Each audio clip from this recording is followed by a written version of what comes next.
season 2 episode. Well, we decided we're not doing episodes, so this is the continuation of season 2. Yeah, you said you had something clever to say. Let's hear it. That was it. Oh, that was it? No, this week has just been exhausting, and I don't know why, because there's not been a whole lot going on. I'm just tired. So yeah, you know. Well, I feel that.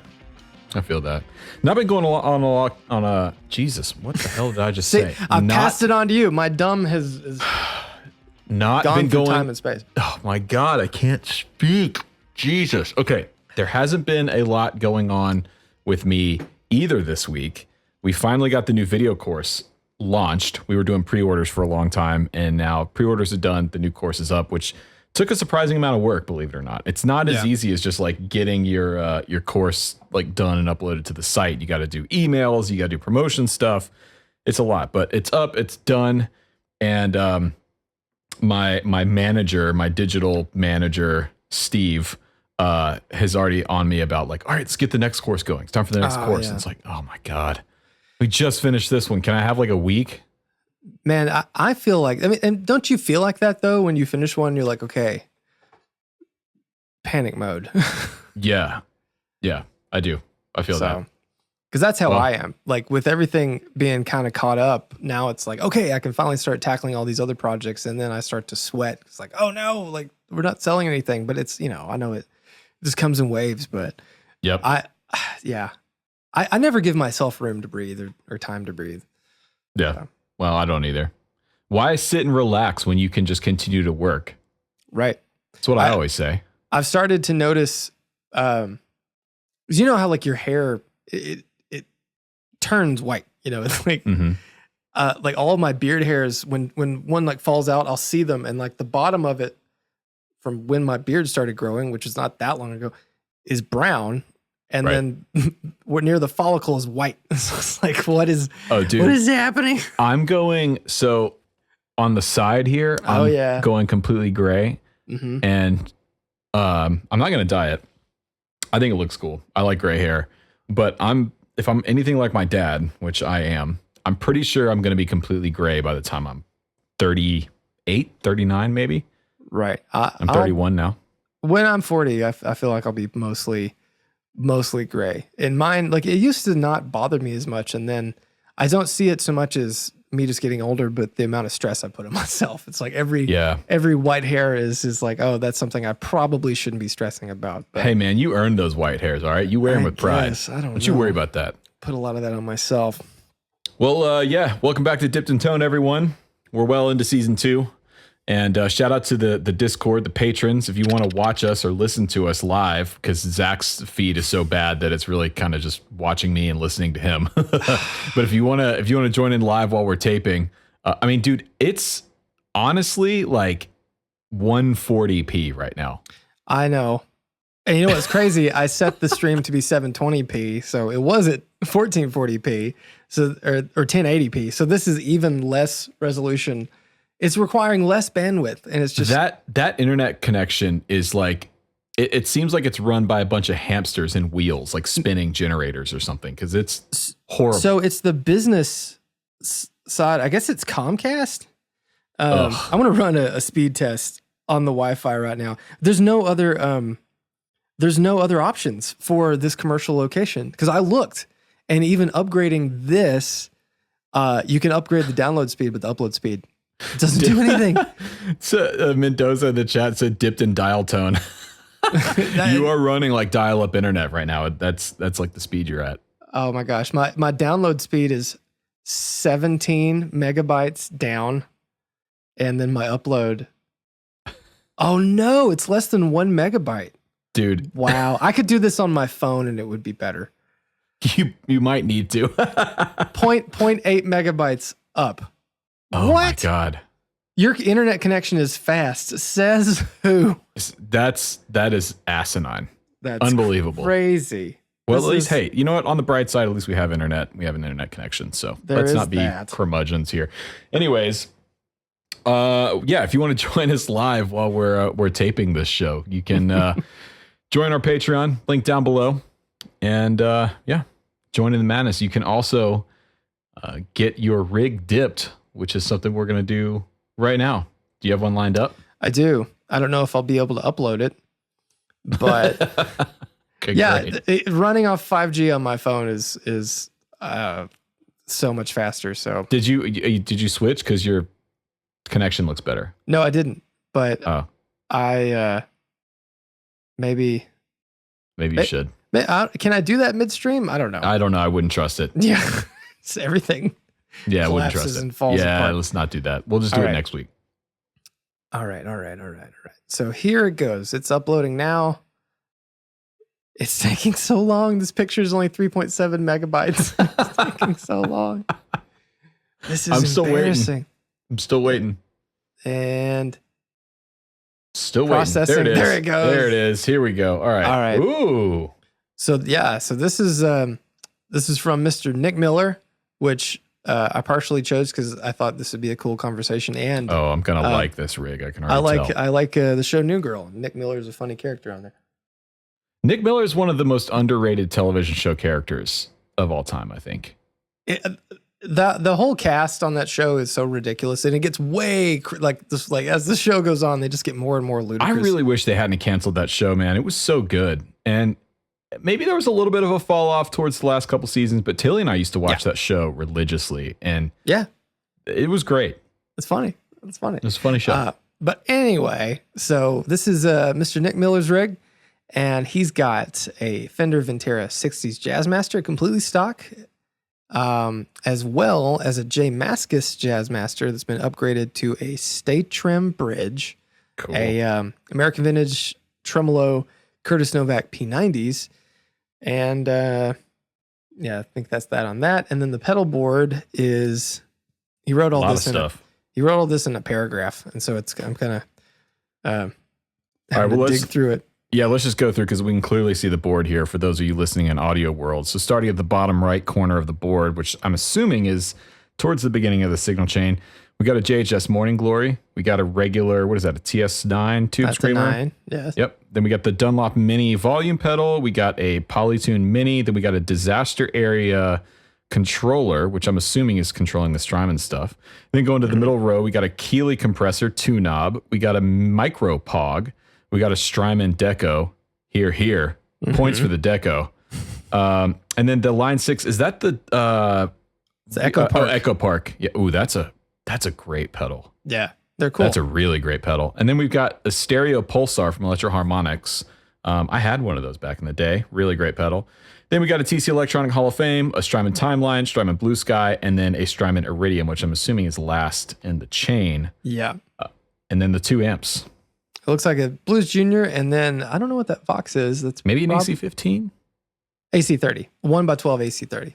Oh, interesting. So yeah. So let's start with the guitars. I still want a Jazzmaster, like really bad. Yep. And I know what I need to get. I need to get a Miras with Jazzmaster pickups. That's all I need to do. Yeah. Well, I don't know though, because is the Miras the same scale length as the Jazzmaster? It's 25 and a half. Okay. Because the Jaguar is a short scale. Right. But the Jazzmaster is like a normal Fender scale length. Yeah. Yeah. But I think, that would be a cool, middle ground. But these guitars, for years, it didn't connect with me. And like I said, I don't know, many episodes ago, Mike Adams, I watched his videos and it just made me go, okay, I think I understand this now and I want to get one. They're super cool, Mike. Man. They're super cool. Yeah. I've never had an actual Jazzmaster with the actual Jazzmaster pickups. And, for those of you that are, well, like what I thought for a long time was, they're just P90s, but they're not. No. They're their own thing. Yeah. They're a wide fat coil. And a P90 has 2 ceramic magnets underneath the poles, like touching the pole screws, kind of like a humbucker. Only a humbucker has 1 magnet. But Jazzmaster pickup is just kind of like a giant Strat or Tele pickup. It's a real wide bobbin, and then the magnets are the poles themselves. Right. So a total different sound, total different construction. Yeah, really cool. Moving on to the pedal board. This is a pretty comprehensive board right here. This is similar to a setup that I used to run back when I was doing a lot of church gigs. I had a Morning Glory. I had a stereo pulsar. I had the timeline. This can cover a lot of ground. Yeah. I mean, to me, it's a lot. It's a lot of, because the Hall of Fame, that's reverb, right? Yep. And then the Blue Sky. There's definitely some overlap. Yeah, and then the timeline and the Echo Park. It's a lot. Well, and even the Deco, which can be a tape echo as well. Yeah, because to me, there's a lot of good stuff here, and I think individually, like everything on this board is pretty solid. But it's a little redundant for me, But at least he's got that Tube Screamer on there. So God, I'm not. It looks like it's bringing modded. this up again. It looks like it's modded. It looks like when I zoom in, it looks like the LED is definitely blue. Yeah, it's blue LED. So I wonder if it's a Keeley mod. What are they normally? Red? They're red and they're so dim you can barely see them. Yeah. But yeah, so that's the thing with this. I agree with you on the redundancy point, right? I think the Blue Sky and the Hall of Fame are a bit of an overlap, with the exception of, let's see, the Hall of Fame will do like a spring tank sound, I'm assuming. Yeah. Can the Blue Sky not do a spring? I don't think so. What? I could be wrong on that. Hold on, I can't see it. The picture's not high in resolution enough to see it. I've never owned a Blue Sky. And then same thing with the timeline and the Echo Park. The Echo Park's a really cool delay. The Blue Sky will do a spring room plate, and then it has normal mod and shimmer. Yeah. Oh, okay, then yeah, that's totally there. I don't really see a reason why you'd need the Hall of Fame and the Blue Sky. I'd go with the Blue Sky. Save the Hall of Fame for another rig, maybe a fly rig or a light board or something. Yeah. Same thing with the Echo Park. I mean, that's a really cool delay pedal that I think has somewhat been somewhat overlooked. Although people are starting to catch. Oh, this one's modded too by This One's Mine. Do you see that? T1M on the bottom of the Echo Park. Does it say that? Yeah. I can't. Is your internet not fast enough to zoom in? Oh, I do see that. I wonder if that's what that little expression control down there is. Well, that's going to the Deco. Is it? Well, one of the sides is going to the Deco. I see it. The other I see the side, blue. yeah, the other side looks like it's going to the Echo Park too. But overall, here's what I would do on this board. I would drop the Tube Screamer, obviously, get something better in there. I'd drop the Echo Park and the Hall of Fame. And turn for, well, actually, hold on. I would definitely drop the Hall of Fame. I would either drop the Timeline or the Echo Park. And that's, choose your own adventure. Which one do you want to get instead? But I think both are great delays, but there's too much overlap happening there. Are you hearing all this right now? Yeah, what the hell's going on? I bet they're putting cases on the pallet rack for the warehouse. It's like right through that wall. You need to march over there and just scream. We're gonna just move it to the other office probably next week. I'm just gonna have to. Yeah, and hopefully you can get on your phone because the connection, I can't overstate it enough how bad it looks and sounds. I can see it. I've got the YouTube pulled up. I look like E-Bomb's World was way higher definition than what I'm running at right now. It's true. It's true. Oh, great pull. God. Good reference. Well, although here's what I like about this board, okay? I really like the Morning Glory. I like the Keeley 2 knob. I love the Micropog. The Deco, strong choice. I mean, come on. Mm-hmm. And then the Iridium at the end. Here's what I would do, though. Other than drop the stuff that we talked about, I'd move some stuff around. So I would have your drives, whatever you would decide to replace the TS9 with. Then I'd have your volume pedal, your compressor, your Micropog. Then I would go ahead and put the Iridium after your drives, but before your modulation and time-based effects. So I'd go mono into the Iridium, and then you could, if you're running stereo, you could go stereo out or mono out. And this is going to do a couple of things. A, if you're running direct out with the Iridium, having your reverbs, like the Deco tape machine, the delays, whatever delay you decide to use, It's going to keep it like more of a studio style reverb and delay where it's going to sound more pristine, where it's not going through an amp. That's if you're going direct. If you're going into the front end of an amp, then you could use the Iridium. You can bypass the impulse responses on the Iridium and use it as a preamp style overdrive, which is great. And use it to hit the front end of one of your amps over there, the Blues Junior or the AC30. So yeah, that's what I would think about doing.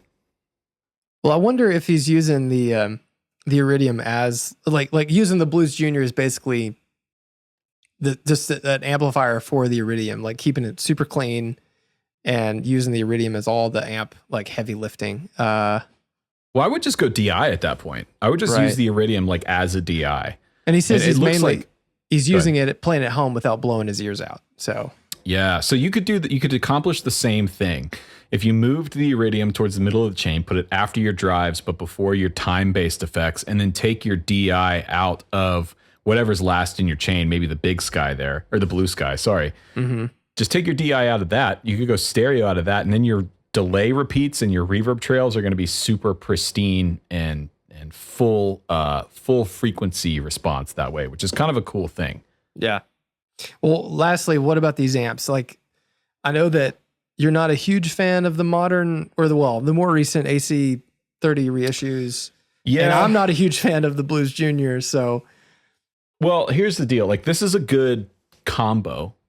Although the Blues Junior is not a true Fender style amp, in my opinion, because it's EL84 driven. It's 15 watts.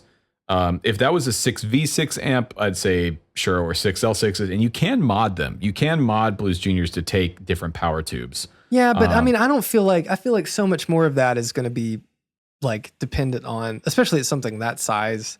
Like, I don't think the power section is going to impart that much character. Well, it does when you push it. Yeah, when you push that amp, it doesn't break up like a Tweed amp or a Blackface amp, which is what it looks like aesthetically. Yeah. The AC30 is cool. I do like them. I've played a lot of the reissues. I mean, a lot of the Chinese reissues, because those are backline amps basically everywhere you go. And they're good. They do the AC30 thing, but the modern ones have this really nasty top end shrill thing when they start to drive. The old ones don't. Even the ones from the 90s, the early Korg era ones that were built by Marshall, they don't break up in the same way. Right. Yeah, I had an AC30 from when they first reissued them, and I ended up modding it, and it helped a lot. But yeah, they're pretty abrasive in the top end. And the Blues Junior, I feel like the biggest shortcoming, because like taking it at face value, it's a fine little combo amp for what it is. It's not really a Fender sound for sure, but I feel like the biggest shortcoming is that tiny cab. They just sound so small and boxy when you're trying to play in a band situation, in my opinion. Every time I've tried. They are. But when you mod it, one of the first mods I did was a tone stack mod, and that, along with the speaker swap, completely cured the boxiness of it. Because when they're stock, they sound like they look. They sound like little. But here's the thing: is like that cabinet is almost the same size as a Tweed Deluxe, but a Tweed Deluxe doesn't sound boxy. Well, the cool thing about it's the cabinet construction and everything. Mojo Tone, I think they're still doing this. You can buy like a pine cabinet that will accept that chassis, and you can just pop it in, and then you have a really nice cabinet. Did I say pine chassis? Pine cabinet. Cabinet. Yeah. And you can put the chassis in it. And I've heard that just does wonders for those amps. But yeah, I don't know. Just not my faves. But anyway. The cabinet matters. So, okay, let's get into rating this thing. Yes. Some things I would change here that I would like to see. Let me go back up to the picture here. I was checking in on the chat. I love the two Jazzmasters. I don't know that you need two of them. They're sort of a unique kind of sound. And if you've got one, you've got the sound covered.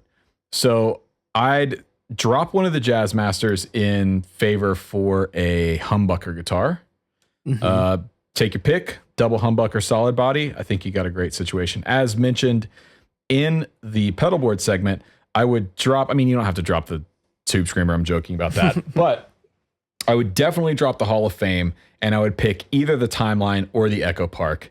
and you could afford to kind of pare down that board a little more. Maybe also add a switcher, because you got enough happening here that it might behoove you to put a good switcher, loop switcher on there with MIDI capability, like the Boss ES5, I think would work really well here. Yeah. And then amp wise, it's cool. I like the Blues Junior. I like the AC3112. Maybe if it were me, I'd put both of those amps up on reverb and I'd look for a Milkman.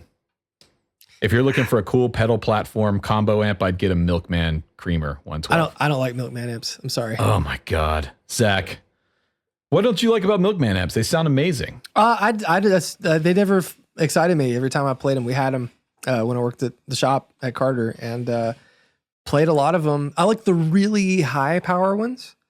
Like the 40 watt. Yeah. What is that one called? The ones that are like for a steel guitar and stuff. Well, that's how Tim started. That's how, because he's a steel player. So the amps, he's really good at clean amps that have character, like that Creamer, which is sort of, I guess, like a Blackface Deluxe style thing.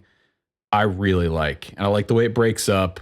It's built incredibly well. Yeah.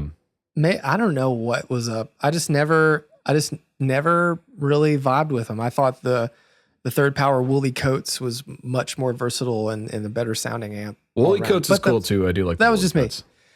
So, yeah. So, okay, with that in mind, I'm going to give this a 7.5 out of 10. All right. Yeah, I'm kind of with you on the like mixing it up with the guitars. I do think that the beauty of the Jazzmasters now is that they're so in vogue. I don't know if you know that's even the right term, but like there's so many people making like different pickups for them. He said he has Curtis Novak P90s in the Jazzmaster. So that's different, but you could put, there's all sorts of cool pickups that you could put in that guitar to kind of differentiate the tones, but I don't know, mixing up scale lengths and things, I think is a good way to mix it up. But yeah, I would pare down the board and do the same, like sell the amps and get something like really, really sweet. Because if you like move some of those pedals in those amps, like you'd have quite a bit of cash to play with. Yeah. But I don't know. I just don't like those amps, and the pedal board is just too much for me. So I would give it a 6.8. Oh, okay. We're in the same ballpark. Here's the deal with the amps. I think it's always a better decision to have one great amp versus a handful of mediocre amps that kind of do a different flavor. Yes. Amps really are the thing. Like they make such a huge difference in the tone, the feel, the response. A high watt and an AC30 are completely different animals and do completely different things. A Marshall and a Fender Tweed Deluxe are completely different things. They're different tools for different jobs. But when you get one truly great amp, whatever it is, I love Divided by 13s that really accurately represent whatever is going into the front end of them. It's a magical thing. And that's a thing that a lot of the sort of lower to mid tier mass produced stuff doesn't do all that well. Like Fender's mass produced stuff, AC30s, Fox's mass produced stuff. It's sort of a sound that you can hide behind. It's like masking some of what it's the best way I can describe it. It's like you're sort of putting a blanket on what's happening with the amp. And when you play something like a Divided by 13 that has massive filter chokes and big transformers and is built like a tank and hand wired and everything, it's an experience.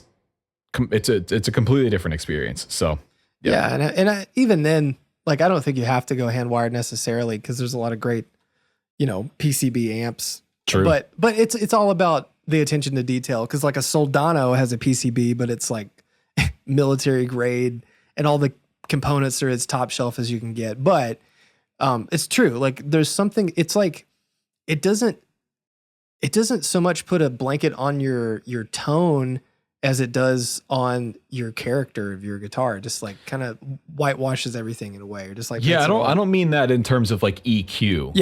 I'm not saying it's like literally putting a blanket over your amp and it sounds muffled. What I mean is it's like the response, what the amp is giving back to you, is a little bit dampened, I think. Yeah, totally. Yeah, it's like the first time I played like a really, really high quality amp, I finally heard myself as a guitar player, warts and all. And that was a really alarming experience because it made me realize how much I needed to improve, because I'd been hiding behind the lots of reverb and, you know, kind of non-responsive amps and stuff. And it was good for me as a player to make that move. It happens with modelers too. Yeah. I noticed that if I play like my Axe Effects or my Kemper or something for a while, which I'm prone to do, I've been playing the Axe Effects a lot recently because it's here on the desk. I flip it on. It's instantly, it's always patched in. I have my settings up and it sounds really good. Like, don't get me wrong. I really like what the Axe Effects and the Helix and all these things do, but it still has that same kind of thing when I go and then plug into one of my big boy amps going through a cabinet. It's a different experience. Oh yeah. Completely different. Totally. And it's not about how much money you spend either, because there's some really great, I think affordable being a relative term, amps. Like we always talk about Dr. Z on this podcast. I think Dr. Z amps are attainable. They are affordable. They're incredibly well built, and they do that thing. They accurately represent what goes into the front of them. Mm-hmm. Yeah. Well, and for, you know, Fender just raised the price of the deluxe reverb reissue to $1,500. So I feel like I mean, I don't know, and I don't know what like a Maz 18 or whatever is priced at these days, but I feel like the difference between, let's look. The difference between those, you know, getting a boutique amp without all the crazy features, it's not. So Sweetwater has a Maz 18, $2,400 for a combo. So it's $1,000 more dollars. Right, but let's look used though, because if you've got, okay, this is not our topic today, but I feel like this is a good one to cover. If you have $1,500 to spend on an amp, which I think is a really good range to be in, if you got $1,500, do you go and get a brand new off the shelf Fender deluxe reverb reissue? I think not, personally, for $1,500. Yeah. Because right here, I've got on reverb, this one's used Maz 18 210 combo, which is cool. I like the 210s. $1,500 plus $75 shipping. That shipping's too cheap. I'd throw some more money at that so I'd get there safe. Yeah, I mean, and that's the thing. It's like it's hard to like balance out used prices. Because like now that Fender's raised the standard price, deluxe reverb reissue used prices. I mean, I remember when you can buy them for like $500-600 all day long. Yeah, that wasn't.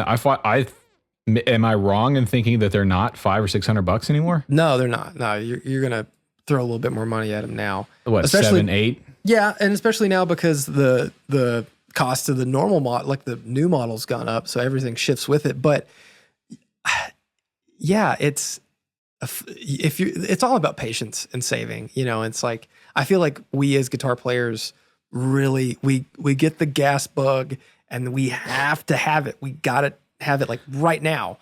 And here's a hand wired AC30 212 combo for $1,900. What they're asking.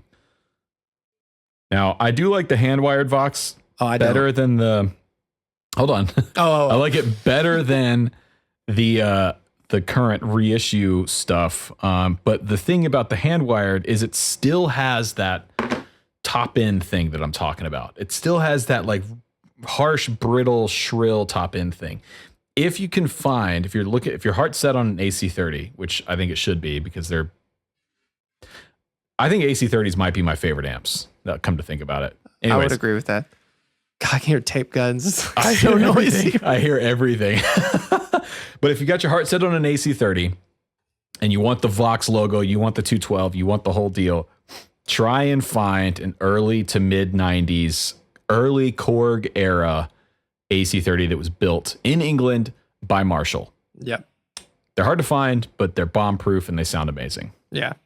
I mean, there's so many amps that you could we could go on, like people are mentioning stuff in the chat. We could talk forever about all the different options for getting into your first good tube amp, but Maybe it'll be next week's episode. Yeah, I think we need to plan a little bit on that and kind of make we could a list. do a whole series of like your first good tube amp, your first good guitar, all that kind of stuff could be cool. Yeah. Because cool like I don't think it's like we're not trying to shit all over like the Hot Rod series Fenders. You know, I think they're very serviceable amps, but like compared to other stuff, it's like I had a buddy that always called him a toy amp, and I feel like that's kind of true, and that's a little harsh, but I feel like it's kind of true. It's a little harsh. I don't know that I'd call it a toy amp. I would call it a serviceable, like mid-tier amp. I would call them sort of disposable. That's how I think about those amps. They're disposable. They're not something to like keep around, when they break, when they blow up. Okay, well, they did what it needed to do. But I think what we're talking about is when you're ready to move up to an heirloom amp, something that you're going to like hold on to and pass down, and that's going to be your sound, your thing. There's a lot of options out there. Sure. Yeah. Well, Nice. Let's get to the topic at hand, or at least the topic we came up with about an hour ago. And I don't know if you have much time to mull this over, but I was kind of thinking about it, and it seems like recently I've been seeing a lot of new artists, younger artists, getting signature guitars, which I think is great. But I was kind of curious, who do you think deserves a signature guitar that's never gotten one? Or, I mean, this may be new. It may be like a classic player. But I think it's a fun conversation. I hope chat can help us out with some players that might deserve it, that have never had one that entered the mainstream or became into anyone's, under anyone's radar or whatever. Well, the signature guitar thing is really interesting because it varies so widely. Yeah. The only signature that I own is my Strat. It's a Mayer Strat.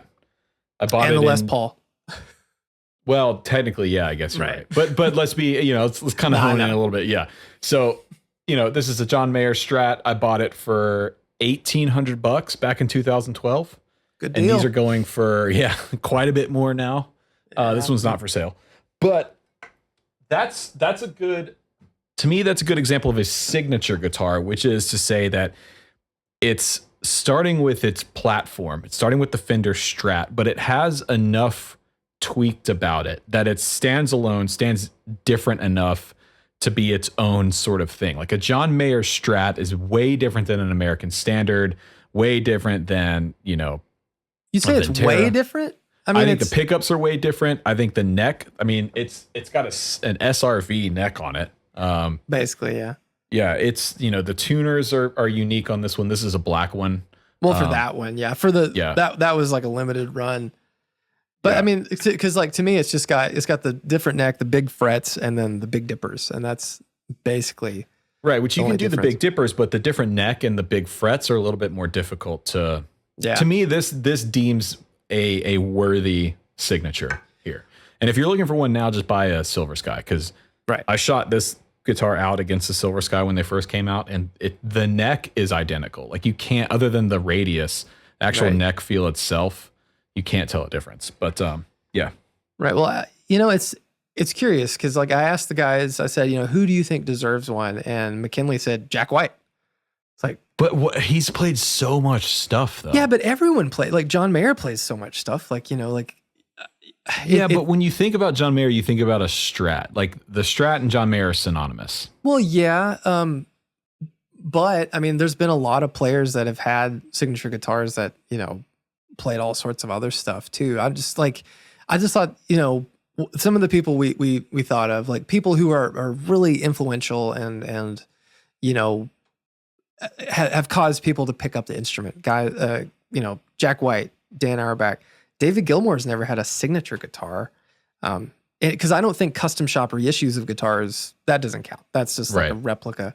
Johnny Greenwood, Radiohead. Guys like that. Well, he does have the, well, no, that's the Ed O'Brien Strat that I'm thinking of. Yeah.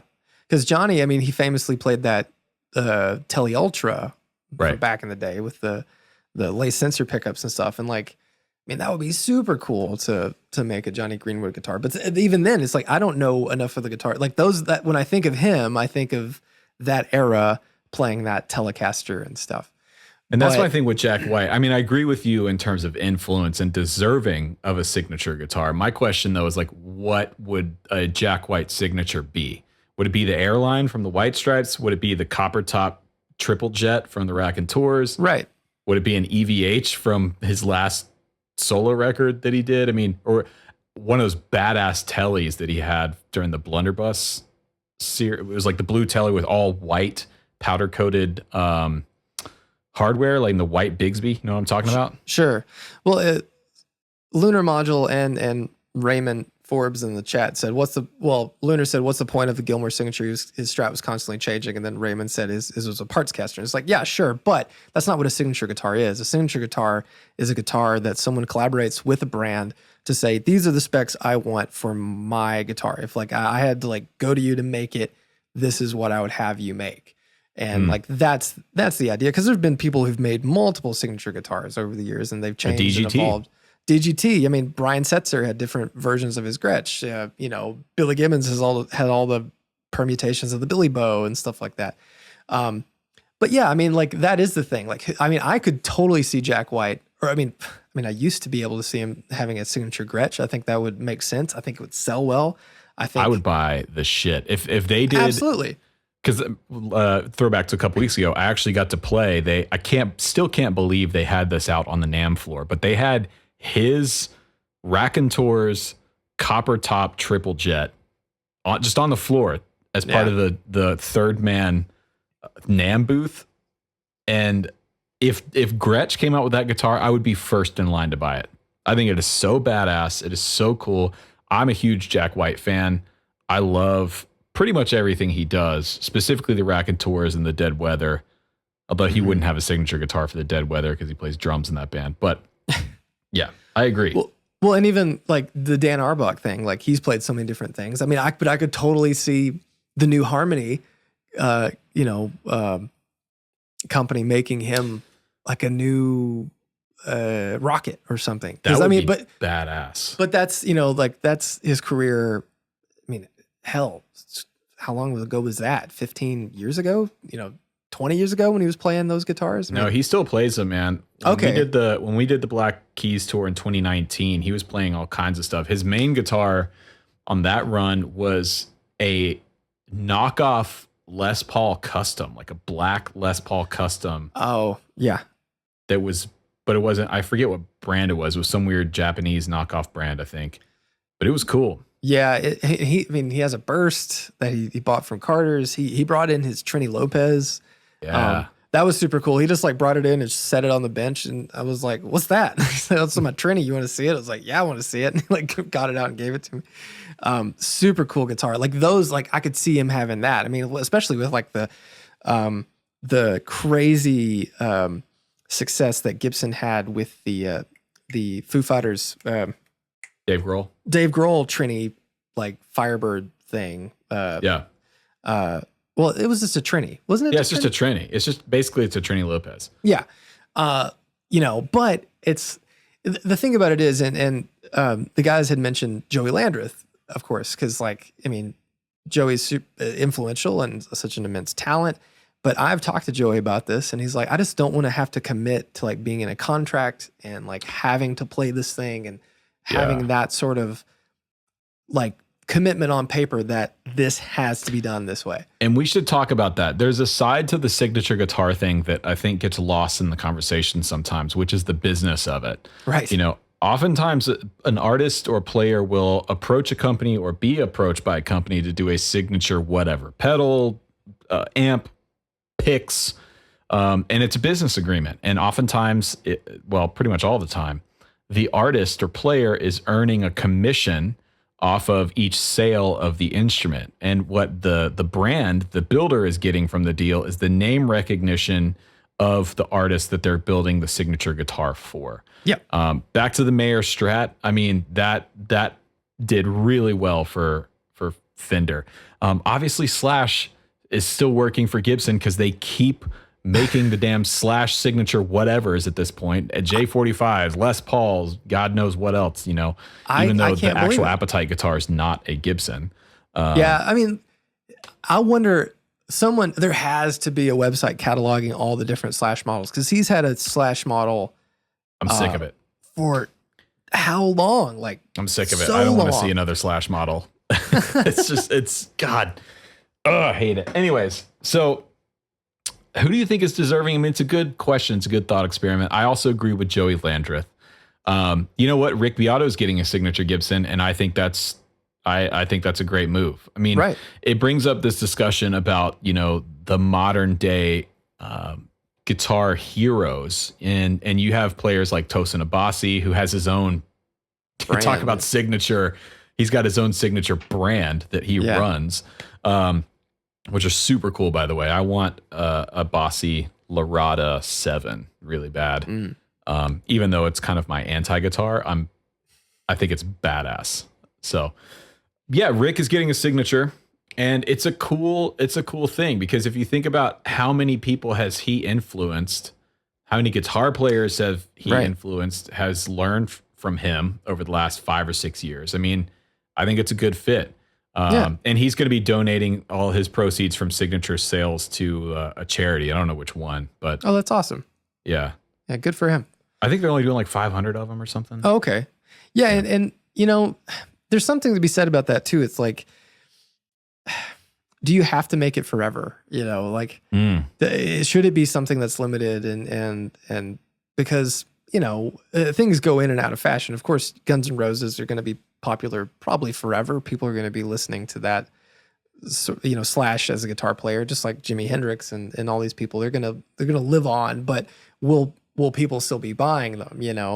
And I always think it's cool, like seeing new, like the St. Vincent guitar. Like, that's an amazing signature guitar. Yeah. Probably one of the most unique looking signature guitars ever. And I think that its success has transcended the fact that she plays it, because it's become such it struck a chord with so many guitar players. Nice. I couldn't help it. I'm a dad now. There's jokes. We need to make that part of the drinking game. It's a dad joke.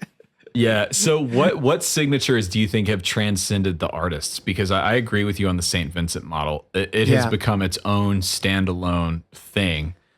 I mean, definitely the St. Vincent. I think the Wolfgang guitar, the actual, not the double cut, like super strat thing, even though would we have super strats if it weren't for Eddie doing, what he did? But that guitar, I think, it's not. I'd say the Trini Lopez. Yeah, absolutely. I mean, that's a signature guitar that's that's become a signature of another artist now. Yeah, just like the Les Dave Paul. Grohl's. Yeah, Dave Grohl's signature guitar is just Trini Lopez's signature guitar, basically. Right. I'll tell you what, my favorite signature that I've seen recently, that didn't get a whole lot of press, a whole lot of attention, is the Chris Cornell signature 335. I think those are sick. Olive drab green with the clear knobs and filtertrons. Mm-hmm. Oof. Killer guitar. Yeah, and those, when I first saw them, because I was I like Chris Cornell. I was not a huge Soundgarden fan and stuff, but I enjoyed his singing and stuff, and I didn't really know of him as a guitar player. I didn't think of him in that way, but I remember the first time seeing that guitar, I was like, that's gonna be a thing. It's just too cool to not be a thing. Cool. Yeah, it's so cool. It's so cool, and man, everything about it. And I Matthew was working at Lawler when all that went down, and he had a part in that guitar, which is pretty crazy. Wow. Yeah. Well, too bad he can't get his hands on one because they're big money now. Right. Yeah. Are they not being made anymore? No, they just did a limited run of them. Oh, wow. And they all sold like that. They're just gone. Oh, let's see what they're going for in Reverb now. Bum Force. I love your username. A Nels Klein signature Jazzmaster. That seems like something that, even though I feel like most time I see him playing a Novo now, but what are they priced at? So here's one asking 14.5 on Reverb. Yikes. Yeah. It's a original first run of 250, not the 2019, whatever. Here's a later one they're asking. Here's one for 10. Here's one for 11.2.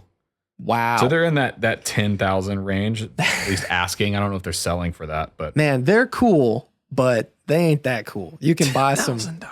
You can buy some Lollertrons and put them in a 335 for like yeah, $3,000. You could get a 335 refinished with Lollertrons put in it for a fraction of the price. Yeah, but I mean, tell me that's not one of the greatest looking 335s. It was an instant classic. The moment people got to see it in person, because I felt like that's a great photo, but like seeing it on the Gibson website, I was like, okay, well, it's great. And then you see it, and you see that like the matte finish of it's such a good guitar. Such a good guitar. I'll tell you what other signature I'm really interested in, and this brings up another part of the conversation, but the Julian Lage signature Martin OM that's coming out, or that is out now.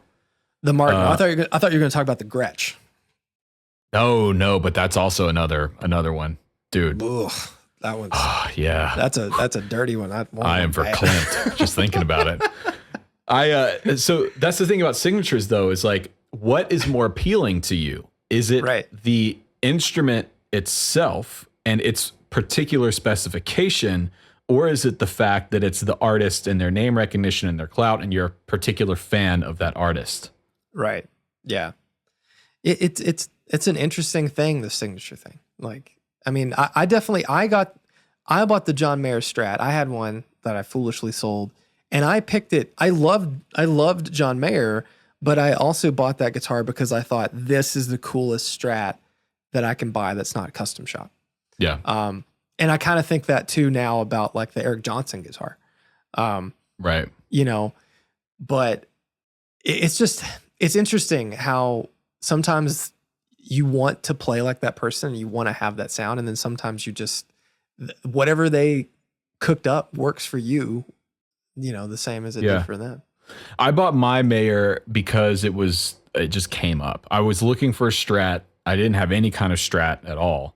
Mm-hmm. And I was looking at used ones, and actually my dad found the listing. I think he was looking on Craigslist, and my dad's one of these guys that he doesn't play music. He's not a musician at all, but he's got great ears, and he knows what to listen for, what sounds good and everything. And then he's also an intense like researcher. So when you put him on something, he's going to like give you pages and pages of options. So he found this one in Texas on Craigslist. He was looking in like the San Antonio Craigslist and found this one. Guy had to sell it for rent money. He was using Search Tempest or whatever it was. I guess. I don't know what the hell he was using, but my dad found that guitar for me. And that's why I bought it. And I didn't know at the time because they were still being made. Now I knew it was a black one. I knew they were special. There was only 500 of them. But at the time, Mayer was still with Fender. There was no sign he was ever going to leave. Right. So, yeah. Yeah. I didn't see that one coming. I really didn't. I wonder what these are going for now. Let's look at these. Oh, bananas probably. They're going going for bananas. And I have the case because it came with the special case and all the patches. The in-case case? Yeah, I have. And I've never used it. I've never used the case. I've always used other gig bags. Cool case. It's a really cool. I think I kept mine in the deal. I kept my in-case bag when I sold my Strat. All right, let's see. Mayer black one. It's got to be a lot. I don't see any. Oh, here we go. Here's one. 2010, $7,280 is what they're asking. In very good condition. Let me go to, this is my guitar. Let me go to past sales here. Where is that? On compare prices. I'm looking on, sometimes you can use Google to find sold listings on Reverb.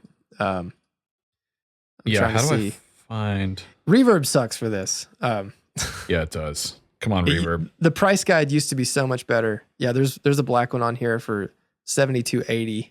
That's what I'm looking at. Yowza. It's in Finland, so you're gonna pay to ship it too. Yeah, wow. I'm not seeing any. I bet a lot of people that have them just are sitting on them.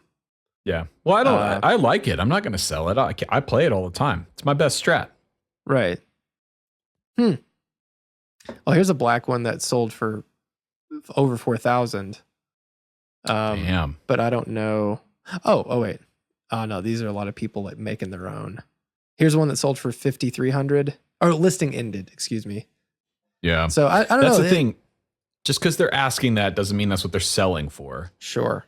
And when this is the type of market where there's only one or two available, I don't know. I doubt that seller is going to get $7,280 for that guitar.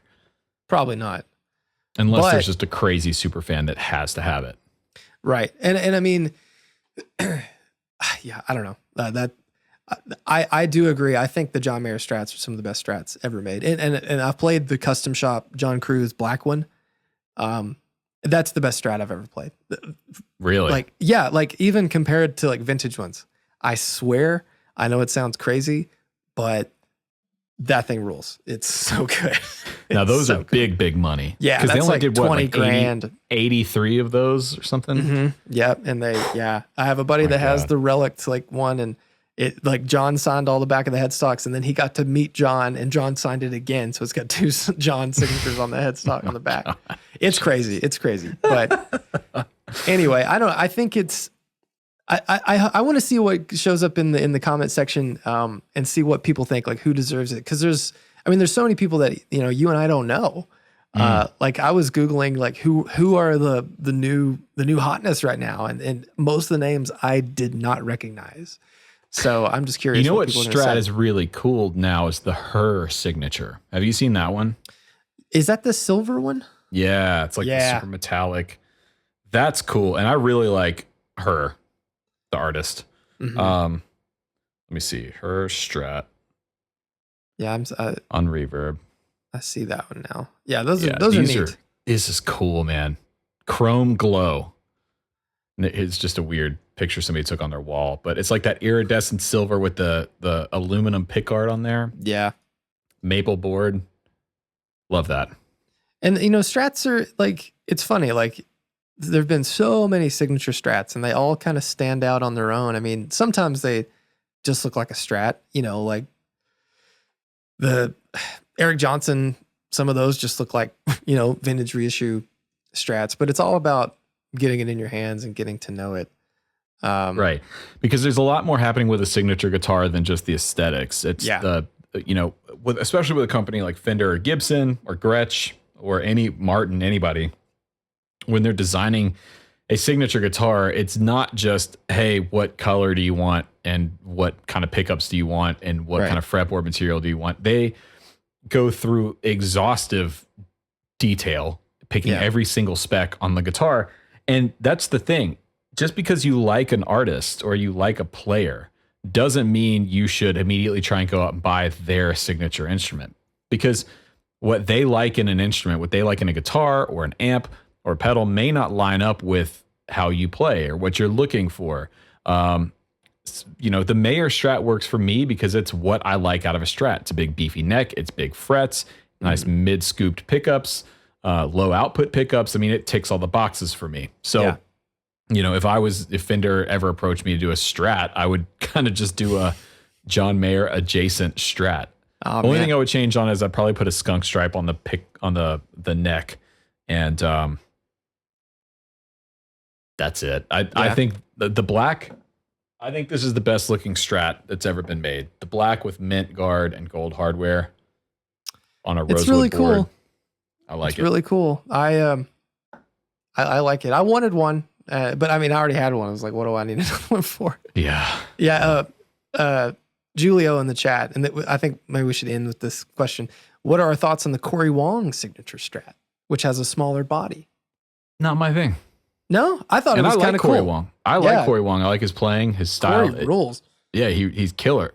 And isn't it an HSS? No. It's just his blue. It looks like his Highway 1, his like early Highway 1 blue with the Perloid guard, and I think it has like a push or push-pull pot to go like one of the 2 or 4 positions. I don't know. Okay. And it's like because how like a lot of the footage of him playing, his selector switch is taped. Yeah. So it's like that fixed, which is super smart. But no, I think it's really neat. I don't know how much smaller the body is. I'd have to like see it like laying on top of another strat, but I don't know. I think it's kind of neat. And I actually like that idea because for me, like sitting with a strat, it's not comfortable. That's why I got the Ceres S, because it just feels like playing all my other Ceres, only now it has a strat pick guard on it. What's uncomfortable about a strat to you?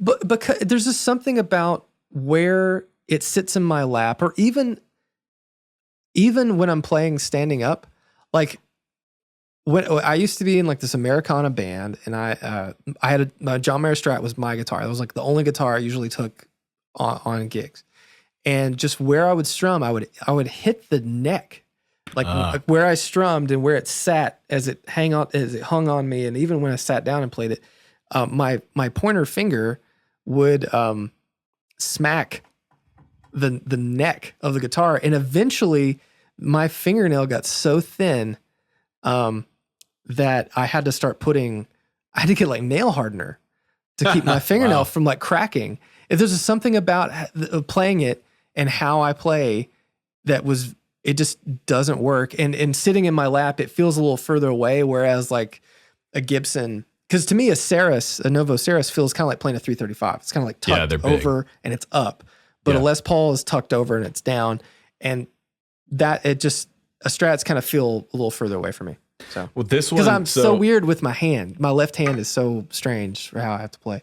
I'm looking at this, and I have the classic sort of neck pickup wear right here, and I'm looking. You won't be able to see it on camera, but I can see it here, which is where my pick always falls is right in here. Yeah. So my hand is just missing the neck, but I'm coming down, and I have the opposite problem, which is like my hand or the knuckle of my finger ends up hitting like down here a lot of times. Well, when I'm doing like single note stuff, I would tuck closer to the bridge, but this was a lot of like chords and stuff and strumming, and I would just play right above the neck pickup, and my finger would whack the neck like at the 21st fret.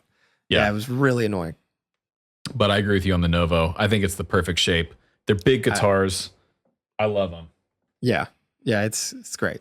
So, don't be scared of a big guitar, you guys. Yeah, big guitars are where it's at.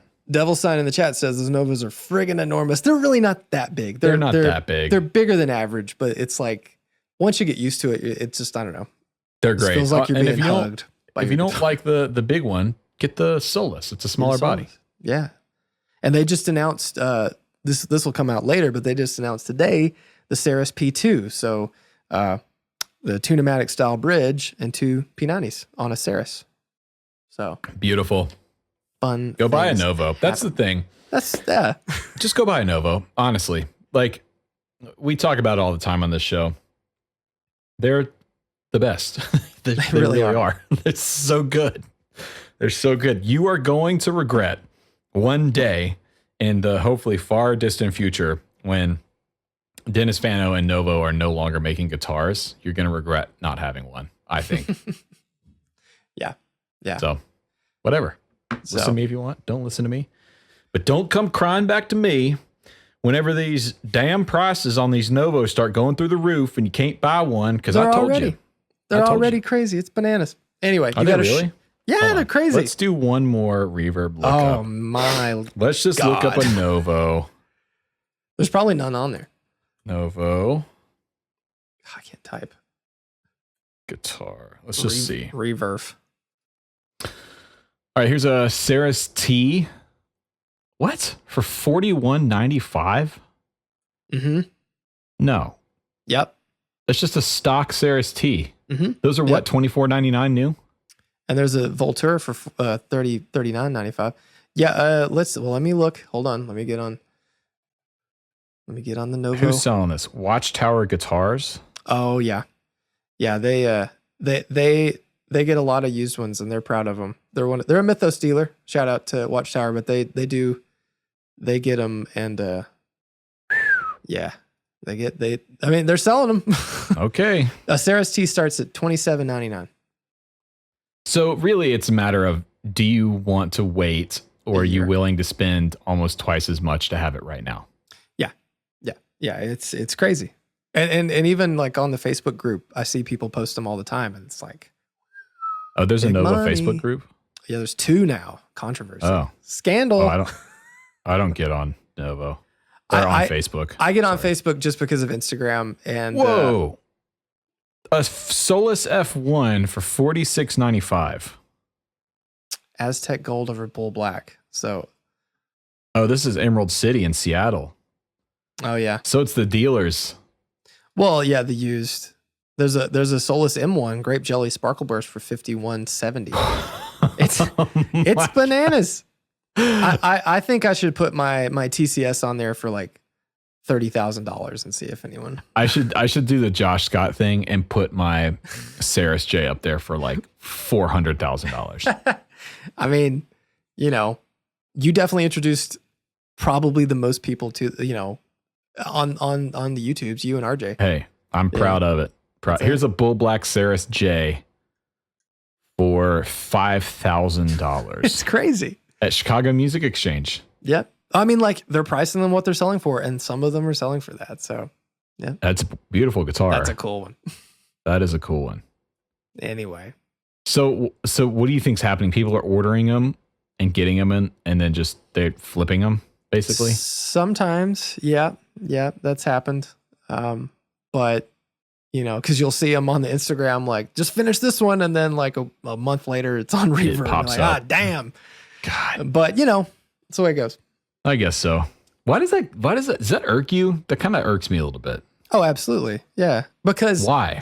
I don't know. Because we're so connected to our instruments, and we love Novo. We love Matthew and Dennis and Devin and all the whole team.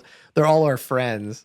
It's true. So seeing, and I don't know if these are flipping. I mean, the stores definitely aren't, That's true. But, that's just the way it goes. Here's a 2012 Fano Alt De Facto for $3,500. I still want a Dennis Fano, a real one. Maybe you could just talk to him and have him make one that has a Novo headstock. Wouldn't be the first time I've asked him. He has the technology. All right, are we doing Shull of the Week here? Yeah, I got a good one. And you know what's funny? I don't know if you'll probably not see it because the internet is so potatoey, but can you see who called me? Uh-oh. Old Nicholas Greer. And here's mine. I bought this at Eastside, one of their Eastside like the colorway right. light speeds. So it's black with like a greenish sort of print. But yeah. Is that your first Lightspeed?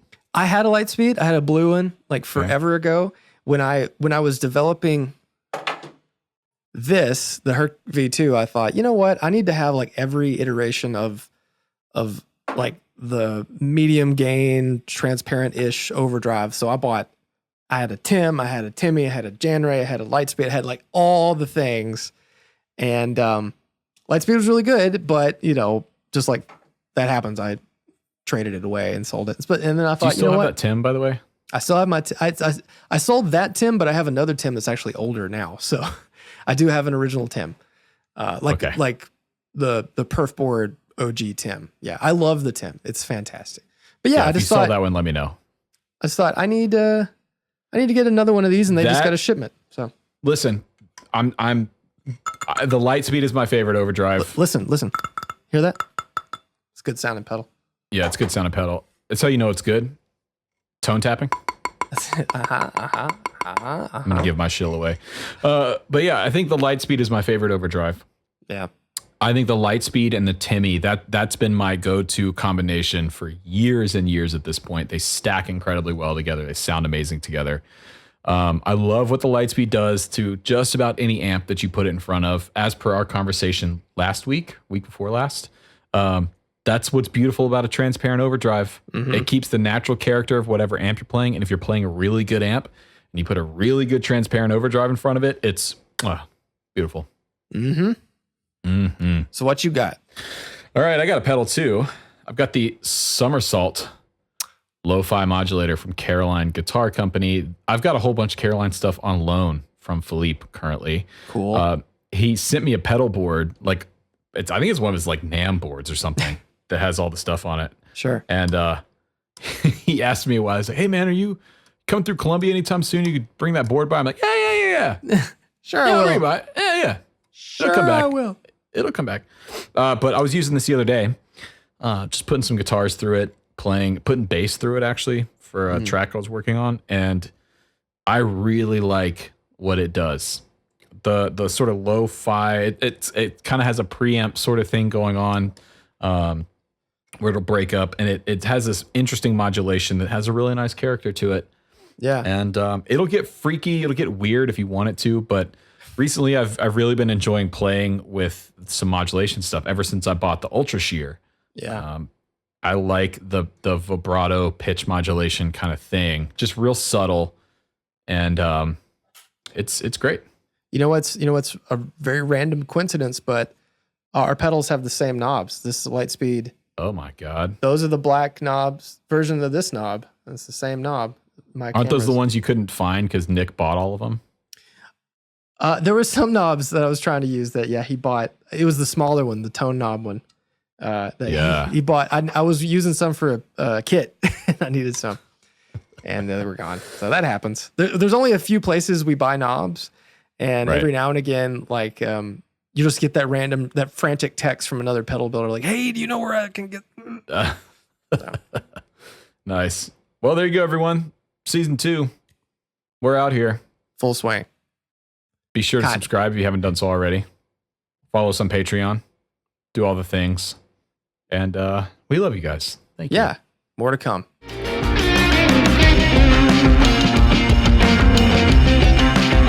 Thank you.